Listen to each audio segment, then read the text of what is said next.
শীতের কনকনে বাতাস থাকলেও ৩১ ডিসেম্বর সন্ধ্যা থেকেই ভিড়ের কমতি ছিল না নিউ ইয়র্কের টাইমস স্কয়ারে। হাতে হাতে কফির কাপ, গলায় স্কার্ফ, সবার চোখে শুধু একটাই অপেক্ষা, নতুন বছরের প্রথম মুহূর্ত। প্রায় -6 ডিগ্রি সেলসিয়াস তাপমাত্রাতেও থেমে থাকেনি মানুষের উচ্ছ্বাস।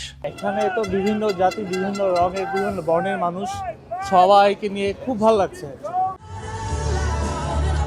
ঘড়ির কাঁটা যত এগোতে থাকে ততই বাড়ে উত্তেজনা। শেষ 10 সেকেন্ডে পুরো টাইমস স্কয়ার একসঙ্গে গুনতে থাকে।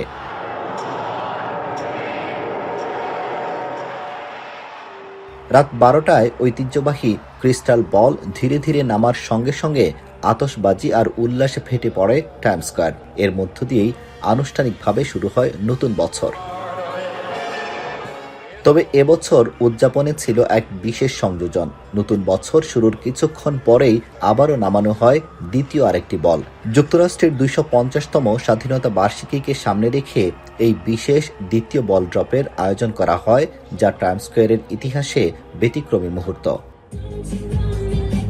প্রায় 1 শতাব্দীরও বেশি সময় ধরে চলে আসা এই বল ড্রপ দেখতে প্রতি বছর বিশ্বের নানা প্রান্ত থেকে নিউ ইয়র্কে ছুটে আসেন মানুষ। I am here from Kentucky. I flew in today.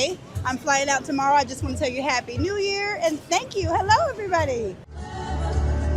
সঙ্গীত পরিবেশনা, বিশাল ডিজিটাল স্ক্রিনে ভেসে ওঠা শুভেচ্ছা বার্তা আর রঙিন কনফেটিতে ঢেকে যায় পুরো Times square. I'm feeling very amazing to be here at Times Square. Everyone is the Happy New Year.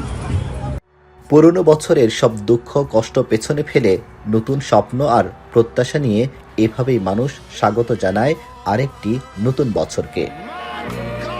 New ইয়র্কের টাইমস স্কয়ারে এসে স্পষ্ট বোঝা যায় কেন এই উদযাপন বিশ্বজুড়ে আলাদা গুরুত্ব বহন করে।